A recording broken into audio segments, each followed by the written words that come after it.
I'm Kaylee Casutt. I am the moderator for this panel. And if we could just go around and just introduce each other. So I'm Kaylee Casutt. I have been an author and a dungeon master for quite a few years and stuff, and I love to put my stories and whatever story ideas I have into my Dungeons and Dragons and all the role plays that I do. And then we'll go ahead and just go around. Dylan, why don't you go ahead and introduce yourself? All right. My name is Dylan Parker. I am the editor at Chapter 1 Editing, as well as a co-host on the Puckle Podcast, a long-running Pokemon fandom podcast covering the news and all sorts of goings-on. I've DM'd for nearly as long as I've played RPGs, and that's getting to be a long time now. So. Awesome. Thanks, Dylan. What about Bethany? Go ahead and introduce yourself. Hi, everyone. I'm Bethany Krupiarz, and I am an artist. I'm an art professor at the Art Institute, and I do a lot of freelance work for both film, animation, and game studios. So I get the art perspective on creating stories. Ooh. So exciting. Right. Sorry. Go ahead. My name is Quiana Chase, and I work at a space simulator. So it's like just a spaceship, and kids come in as part of their school curriculum, and they get to experience a story on the bridge of a spaceship. And so my job is to sit in a control room and with a bunch of video cameras, and I have a mic, and I give them the story through the mic. And I have a voice changer. It's really fun. I also am a writer, and I have one book out with Dramatic Press, and I also DM an unholy amount of Dungeons and Dragons campaigns. So there we go. I love it. We have a very diverse group of panelists, so you guys should get some great answers, I hope, as we delve into the questions.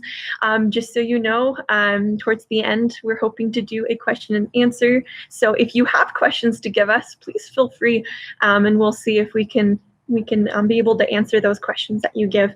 So the first question to start this wonderful panel with is, how do you involve the players in making the world have more depth?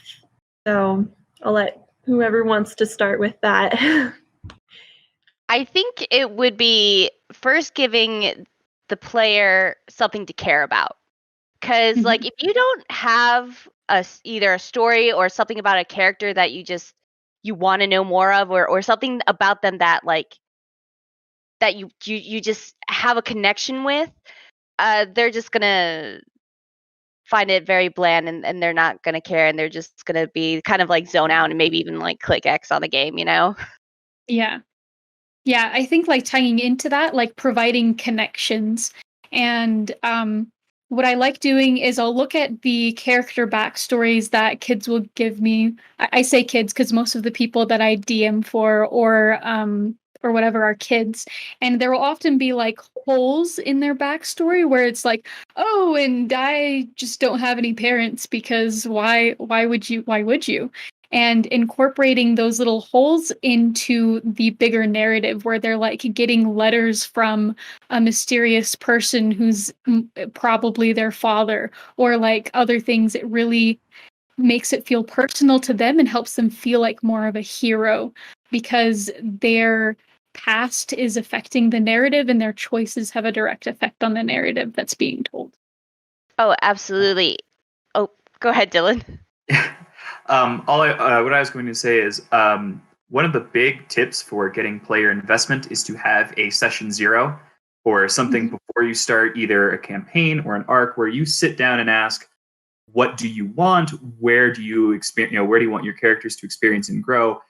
From those kinds of conversations, even if you don't take those notes directly, knowing that characters have a mysterious past that they don't know and you can suss out, it will give you hooks that will give them personal stakes. For example, a campaign I'm in currently, we had a conversation beforehand about where we expected for general character arcs, what we're trying to do with the the campaign, and we ended up sussing out familial relationships between players to add weight and to give some reason for interconnectivity where there just really wouldn't have been otherwise. Yeah, and like that's absolutely perfect. And one of the things I also want to touch is especially a character and character development and having somebody care about whoever you're playing is to have faults, because you don't want somebody who's just baseline like perfect. Like even Superman has kryptonite, like he's not perfect, but he's also the hero. And right now we're in this kind of weird dip into the anti-hero. For example, the TV show Lucifer, you can't get more anti-hero than the devil himself. So we have, and you see that a lot right now through like games and stuff like that. So, Your hero there's a lighthouse in the hyperregion. is Functional. very. They figure out what's wrong with this. They find drones inside. They blow up the drones and then repair the light. Did anybody else hear that? Yeah, there's. I don't know where that came from. No, these are really, really great. I was just thinking as well, making the world have more depth. I love when I'm as a dungeon master, I love to let the characters decide their environment, have them ask questions and stuff. Be like, okay, what is on that tree? I'm like, well, that's an excellent question, and allow the players to kind of create the world with you. Motion detected at the front door. So, those are great. The next question is, how much do you reveal to players, like to the players that you have, and do you reveal different things to different players? Yes to both. I don't DM a lot. I play a lot of D&D, and I prefer it as a player when the DM doesn't tell me everything. And it's kind of difficult to do and remember that like you don't know something when they've told somebody else or something like that. But it does bring more interest to the game. It depends on how much I tell them is going to vary on how much they need to know. If there are things that I can feed them that will make them interested in what's going on, I'm not going to withhold that and make them investigate for it. On the other hand, if there's something that I want them to find, it's not a big deal, I'm going to tuck that back a bit. I have had conversations with players where I'm like, all right, this is what's going to happen over the next couple of sessions, at least not the micro event level, but the big plot reveals. Mm-hmm. I need you in on this because this either relates to your backstory, so I want some feedback, or this is information that only your character would possess. Whether or not you choose to share it isn't my job. It's you and the relationships you've built. And even if it's not information that's critical, the fact that one player knows it, they already have to buy in a little bit. They go, okay, now how do I organically give this or not? What are my stakes?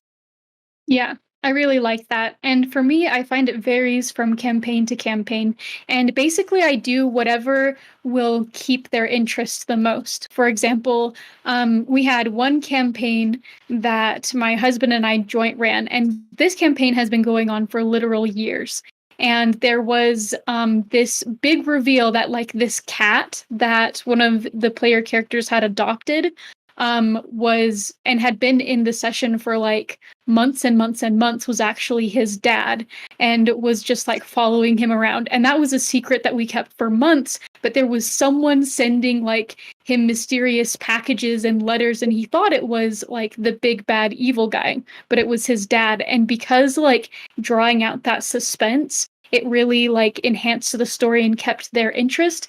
It was great. But I had another campaign that I'm DMing where I did more world building than I ever have, and I was intended to be this like super long, stretched out mystery where they uncovered the secrets of this ancient civilization that had fallen and their relics and whatever. But I found that for these girls that I was DMing for, it made it so much more interesting the more I revealed to them about these different, like, the different aspects of their culture and the different superpowers they had acquired. It made it so much more interesting. So you really have to like gauge and figure out what will keep your players the most invested.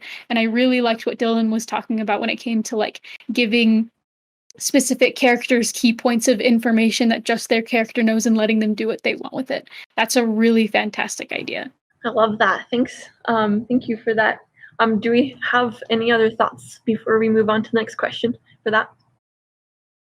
About involving players. I was just thinking for me, I like to let the players ask questions. Make it super vague, and if they want to keep it vague, then they keep it vague. But if they ask questions, I'm going to have an answer for them. And the more questions they ask, the more the world can be revealed and stuff. I mean, if you're walking somewhere and you're just walking down a street, you're just going to walk down the street unless you're curious about it. Say, wait, what are on these signs? You're going to look at them and say, oh, these are what on the signs, allowing players to reveal what is there and stuff by asking questions and stuff. So the next question is, what do you do if the players take things in a completely different direction than planned? This depends so much. Yeah. Like, you kind of have to be a little bit quick on your feet as a DM. For instance, I had this game that I was playing, and the DM, we had a manticore, and all of the scenarios that he had, and he was a great DM. Like, he had all the scenarios he could possibly think of. Well, he could possibly think of. But what we ended up doing is we ended up befriending the manticore, and it became like our little like pet and stuff like that. And he was like, I didn't mean for you guys to actually like him. Like, I thought you guys were like gonna kill him, or like, he was not gonna come back. And the manticore ended up coming back into the game later on and like helping us out. So it was super awesome. But you kind of have to have like a little bit of improv in your story. Like, you have to be quick on your feet, especially because you don't want to, as a DM, be sitting there and be like, well, I didn't write anything for this because you guys just kind of went off script. Like, yeah, like, how about you guys choose something else? Like, you don't want that. You want to keep the story. You want to keep the players engaged, and to have something crazy like that happen. Like, oh, you befriended a manticore. Now he's like a dog now. Like, it was great. It really depends on, for me, how I would react and change things. It depends on why I didn't expect it. If it was just an outcome where if because of their engagement, their motivations, and those things, they did something I didn't expect, I've got a good enough sense of how the world functions and different people's goals that I can go, okay, this is the reasonable reaction. These are the reasonable outcomes. There have been a couple of times where there just weren't any because I had not considered that as a possibility at all. A character was in a duel to the death with an NPC, and I was like, all right, if he kills the NPC, this is what happens. If he dies, we just have revivify. It'll be fine. I thought I covered it, and then he cut off the guy's arms and forced him to admit a draw. Oh, now. I had no idea what to do, because if he died, certain things would happen, and if he won, he got to do things. But I had no possibility of this major political character not being dead but being deposed. And I looked at everyone. I'm like, all right, see you next week. I need to sit down and figure out what to do. So we just cracked out Catan. But there have been other times when characters have either gotten really attached to things or just made radical decisions. And it's like, okay, this is what we're doing now. And really, it's having enough sense of why your world is working, not just as a list of encounters, but as a world, so that if something happens, you're able to adjust realistically. Your plans will never survive contact with players. Yeah, they won't. And we actually talked about this a lot in the other panel that Dylan and I were in together about creating NPCs and about and something Dylan mentioned there is like just bringing the story back to the characters if they go off. Because one of the big mistakes that I made when I was a fledgling DM was that if the players would just go off and do their own thing and go away from where there was planned story, I let them go do their own thing, and there was no interesting stuff there because I was really focused on making the world feel as like natural and organic. And I was like, well, there's no story things happening there, so you're just not going to experience any story things. And they got really bored. But once we like actually made a point to bring the story to them instead of being and making sure that the pirates we wanted them to interact with over here just shifted them over here, and story happened, and they expressed like their gratitude that like it was working a lot better than it had before. So yeah, you can just shift things around and the players won't know most of the time that that's not what was planned. Unless the DM actually tells them. Yes. Yeah. I think of how many times I've been in Dungeons and Dragons, and every Dungeon Master is different. Some will just have every single thing planned. I mean, just like you were saying, Dylan, about how he came up with every scenario except for the one that you guys decided on.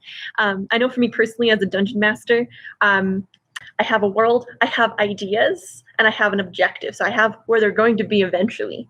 And then I just kind of let the characters decide what's going to happen and where is this going to go. And so because of that, it makes it easier when it goes in a direction you weren't expecting. It's like, oh, okay, just shift it a little bit, and you have yourself a story that your players will enjoy because it's going the way that they're wanting it to go.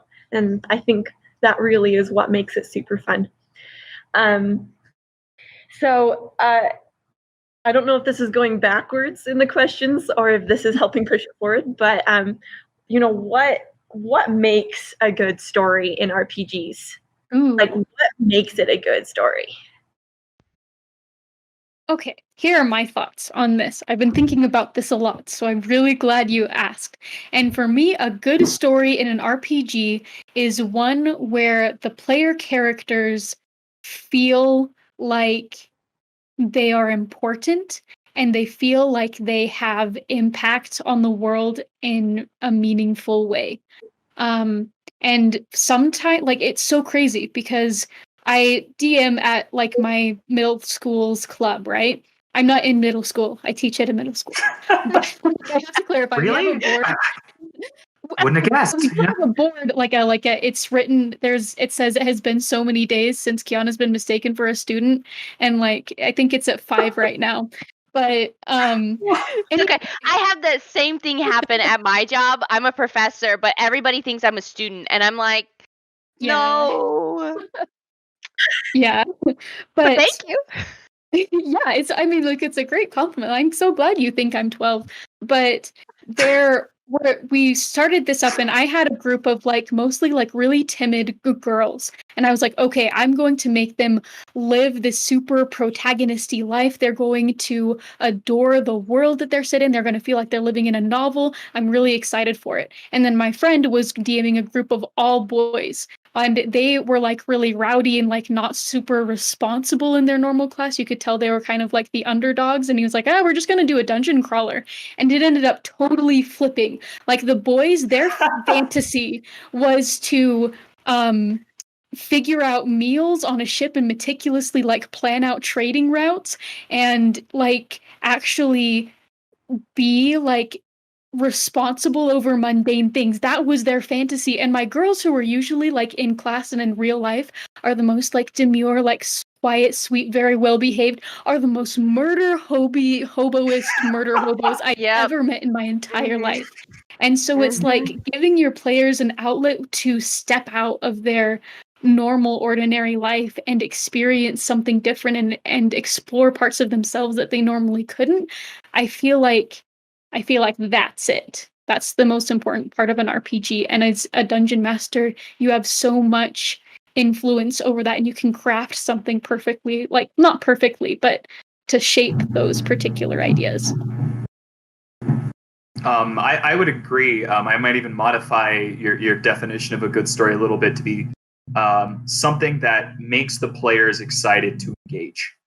It's something that whether or not they feel like they're empowered, or if it's like a horror campaign, if you're running like Call of Cthulhu, you don't want people to feel like they have You don't want people the world. They should feel empowered while playing that. No. But they should want to sit down at the table and enjoy what's happening.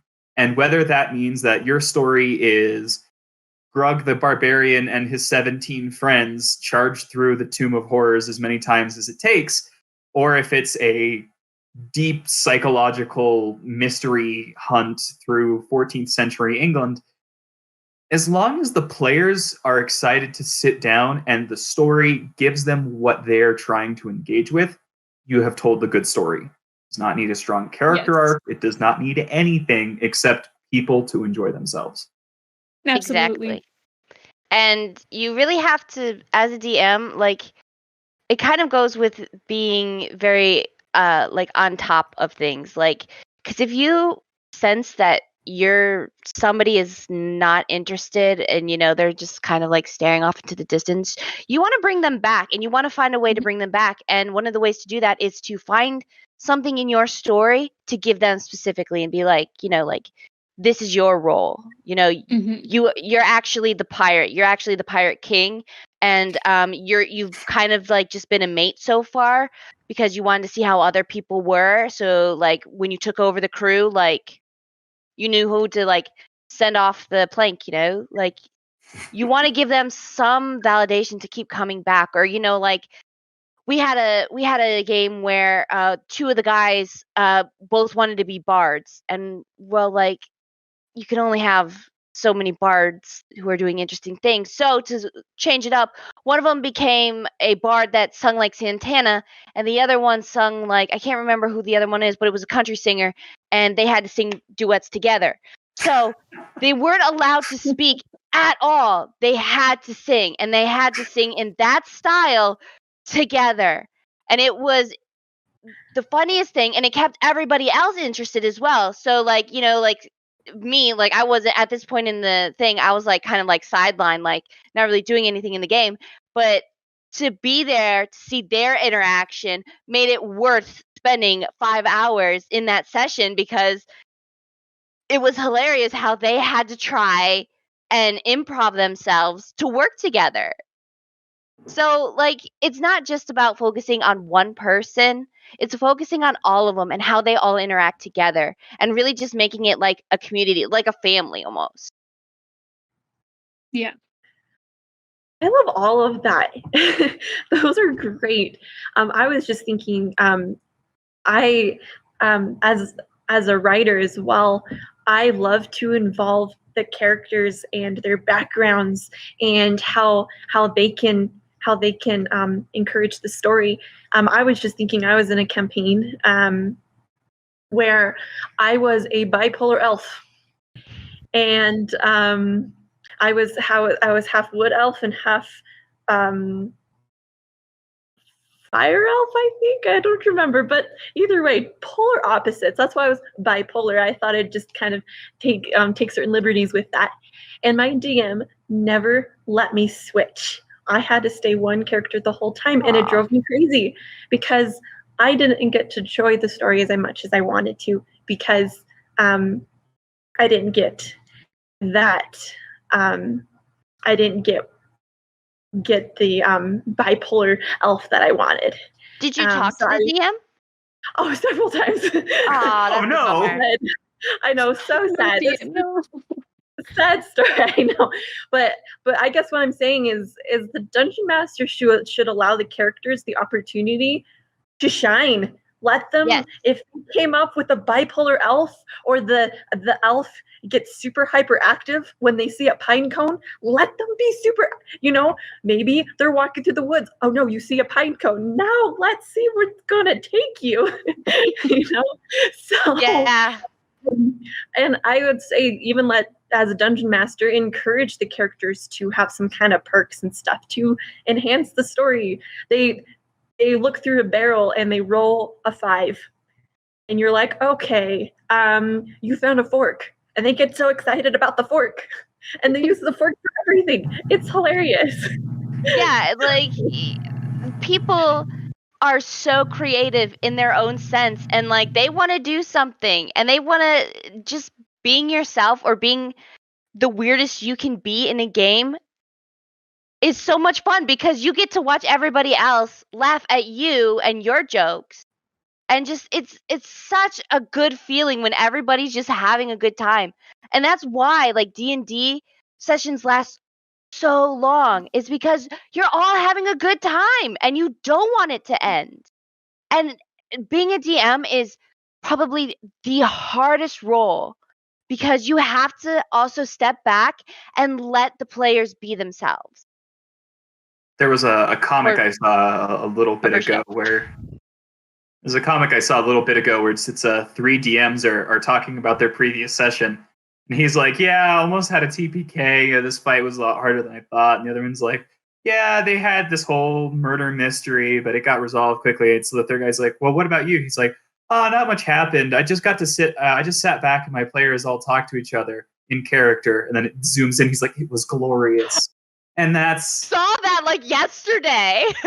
and that's what you live for, is giving people the opportunity to lose themselves into it. And you don't always nail it every session because it's really hard to hit that flow. Critical Role will have you think otherwise, but it's very difficult. But when you get that is what an immersive and deep story is. It's one where the characters can spend 2 hours talking as friends and as party members or as enemies or however it's set up. They can just engage with it on that level and not feel like it's compulsory. Like that's just what they want to do. Absolutely. Awesome. These are so great. So some of the questions on here I have, we've kind of already answered them. These are really great. So I guess I would just ask you guys, what is, in explaining in a couple, couple minutes or whatever, explain a good story that you've heard, like a time that you were either the dungeon master or the player, and how the dungeon master really created a good story. What did they do to make it a good story?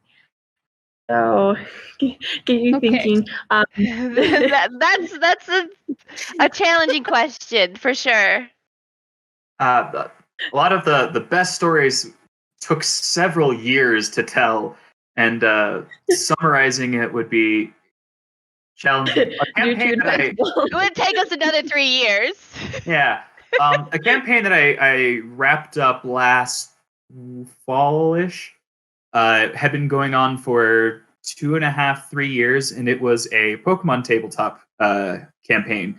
So the players were all trainers going off together, and then it spun, because I love meshing genres, into a quasi-cosmic horror / insurance scheme thing. And what really worked was that all of the characters had a natural buy-in beyond the raised stakes.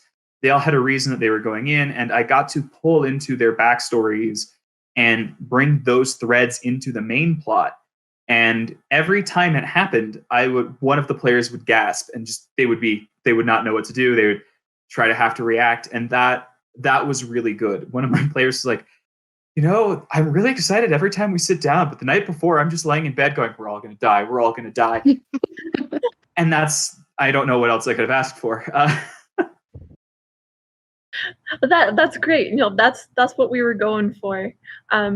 Yeah, I think So the like most impactful role play storytelling experience I ever had.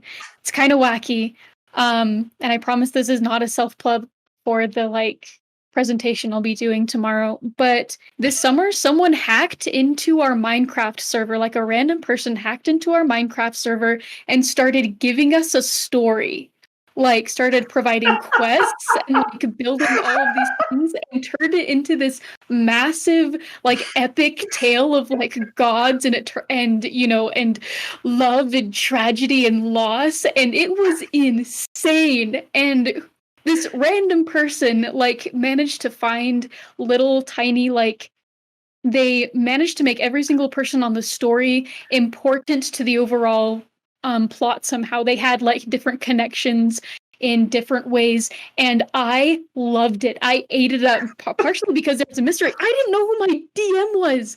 I had no clue, and like my character was important. Like I didn't know what was going to happen next. They would download random mods into the server, and so one day I logged on and I had superpowers, and I had to figure out how to use them. And then the bad guy suddenly swooped down, who's also my evil uncle, by the way, starts like shooting ice at me, and I have to like dodge around. It was amazing. I loved it. And partially, sorry, I'm getting a little loud. I get excited about this. But I just love the way that Stranger incorporated all the different things and used an unexpected medium to give me a story. So, yeah. That's Great. awesome. Love that. What about you, Brittany? Bethany, sorry. You know what? I don't know what it is, but everyone calls me Brittany, and that's hilarious. I really should just make a character named Brittany, but I think she would have to be like a Valley Girl or a cheerleader or something. Like, that's what I think of. Oh gosh, I don't know. Like, there's so many stories that I've been a part of, and you know, like I play with my friends like every week, like different games and stuff like that. And it's really just about being with them, like, and them like feeding off of each other. Like we have, Yeah. it's just, you never know what's going to happen. And I show up because, not because like I like want to do something, like because like I want to be the star of the story or whatever. No, I want to see what happens with, you know, my two friends who are, you know, who are a duo, and you know, like I have no idea. Every time they get together, stuff happens and it's hilarious. And I show up to laugh, really, and they never fail to make me laugh. Never. Like they're always, and they're so awesome. Like, and it's really about finding a group who you want to spend that time with, and to get a story on top of that that's engaging and really just, it's so good. Like it's that feeling of just like like the Minecraft hacking into the server. Like it's, you just eat it up. You get so excited that like things are happening and you get to be a part of it. Even if you're not the main focus, you get to be a part of it. You get to see how others react, and it's awesome. And it just keeps you showing up. And like I said, like it's really about having a good time and about being around people that you just love to be around. Awesome. Thanks, Bethany. I was just thinking, I did a campaign. It was, I call it Spontaneous D&D. I did it in 3 hours and it's timed. And the world was going to end. Like everyone was dying off, and you had 3 hours before everyone's going to die, and you have to solve the mystery. And my characters were so involved because they didn't know why everyone was just dying randomly, and they needed to solve the mystery.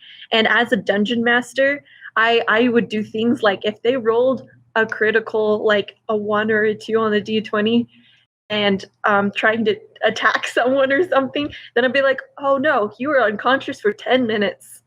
And they hated it because it was timed. And that was 10 minutes they couldn't do anything, and so they watched everyone else doing stuff, and but eventually led to I let it, as the dungeon master, let it drag on until I finished my sentence right at the 0, and the timer went off, and everyone was just flipping tables. It was crazy, but the amount of energy in that campaign was insane. And thing is, I planned something. I realized I made it too short. The plan I originally had only was going to be about 30 minutes. And so I didn't plan enough, so I had to make stuff up. And it was according to where the characters wanted to go and what they wanted to do. And because of that, it became this amazing story. And it's probably one of the best ones I've ever done. So awesome. They're just like super effective in getting people involved because there's instant stakes and they know that they can't procrastinate and they can't so if you're trying to find a way to get your party to stay a little bit more on task, that is also a really excellent tool to use. It's just like I love the time crunch. It has a lot of awesome possibilities and I need to use it more. So I'm really glad you brought that. The craziest thing I heard. Yes, no, it's a suggestion. I have a professor. What? The craziest thing I've ever heard, this craziest story I heard was from my professor who was a part of this military D&D like game where they gave all of these people roles to play, and they didn't really tell you like who you were playing, but like if you were like the president of Russia and you were like this. And he said that he got to be the like president of Russia or something like that, and he had to be very greedy or something like that. And they had to play this campaign with these set of rules, with these, characteristics and stuff like that. And this is what happened. And people just let him play. And he said within the next 10 years, everything that happened in that campaign came true.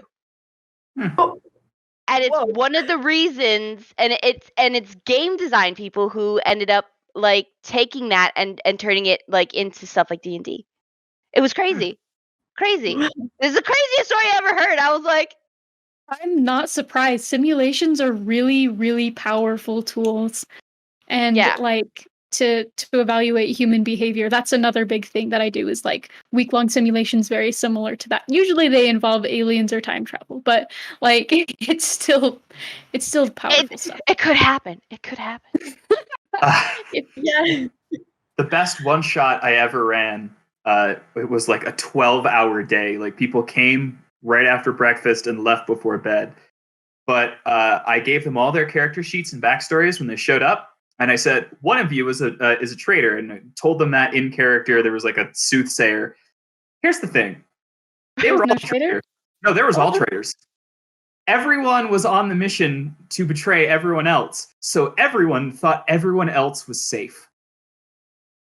But I told them that even people who aren't the traitor had secrets that they had to keep.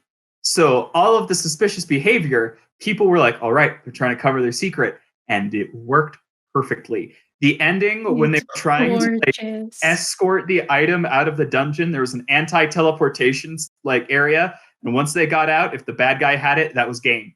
So they're all going, and it breaks out into PvP melee, and I'm just sitting back watching it happen, and they're all like, no, he's actually like an alien spy. And it's like, no, you're just saying that so I can get... And he is, and that's totally why he's doing it. But they're also only pointing it out because they're trying to kill the princess. Like, it was... Watching the world burn. It was, but they were so invested because they all felt like, if I make one mistake, they're going to know that I'm the secret bad guy. And when that is every player's thought around the table, it's anarchy in the best possible way. Oh man, I'm stealing that. I'm running a campaign like that. That's amazing. Please do. These are such great. I love the different stories and suggestions you guys have given. I think it'd be great for us to keep going, but I think we should move on to our question and answer and see if we can give some more feedback on that. Sure. So let's go ahead and start with our first question. Yeah, we have a few questions. The Unconquered one asks, how important do you think a story arc for each player is? That is an excellent question. That is an excellent question. And I think that you, as a DM, you should have a character arc, even if it's a little one for each character, in case they need it. Oh, However, people are going to do what they want to do, and they will probably end up making their own character arc.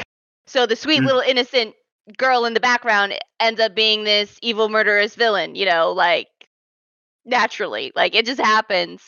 But I think it's just something that you have to kind of gauge where people need that extra like oomph, like okay, you've got this job, but you're kind of like disengaging with everything. So here, I'm gonna give you this little tidbit of like you're supposed to become, Queen of Sheba. I Go with think this really gets back to what we were talking about, each campaign and each table being very different and unique. yeah.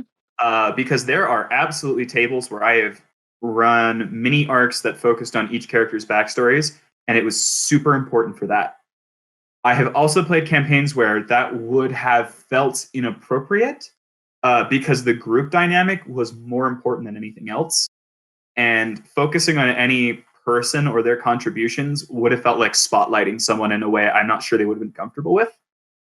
So really, it comes down to what your players want. If they want to be the protagonist for a little bit, absolutely give them that opportunity, but just know that that's not a requirement by any stretch. Yeah.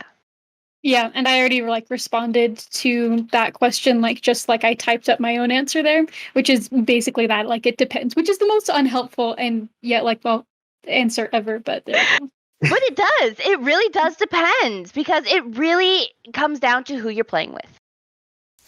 All right, awesome. Thank you. Nerd Next Door asks, what techniques do you use to give players who clearly aren't so into the story as into gameplay? How do you shift them toward their own backstories and plots? Have you ever had to sit down with a player and tell them, look, this is about stories, not racking up kills or money?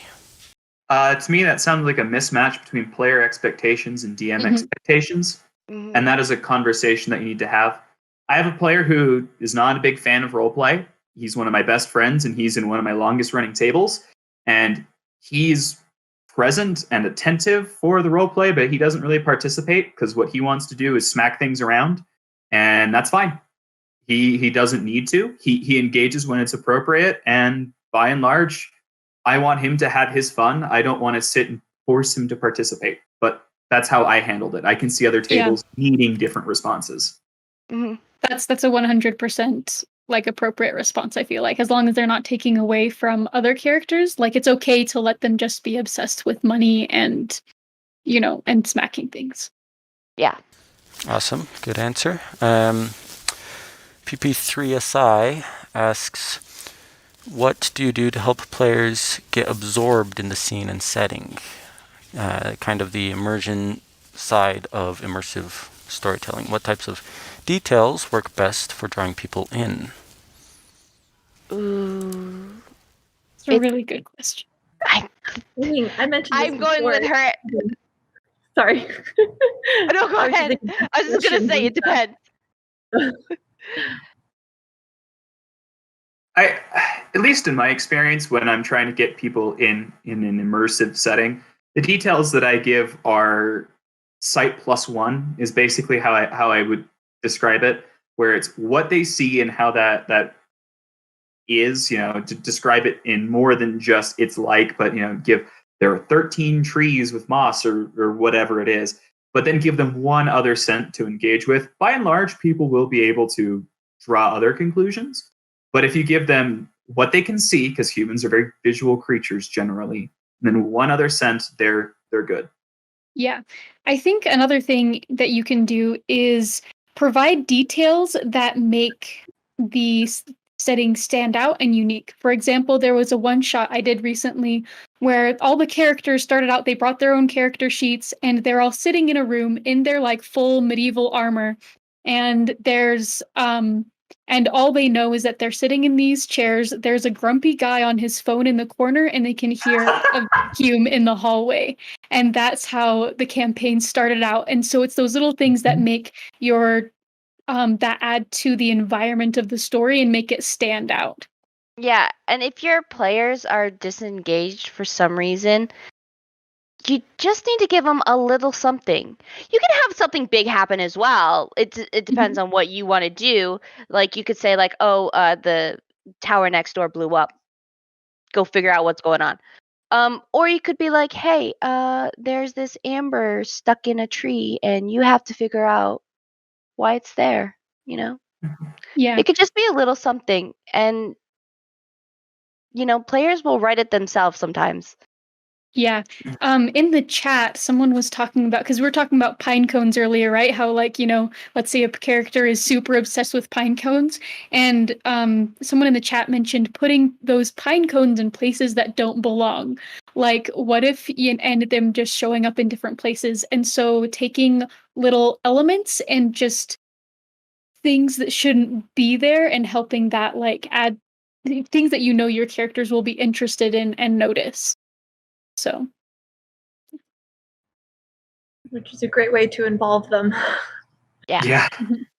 Awesome. I think, okay, so we have about 2 minutes left.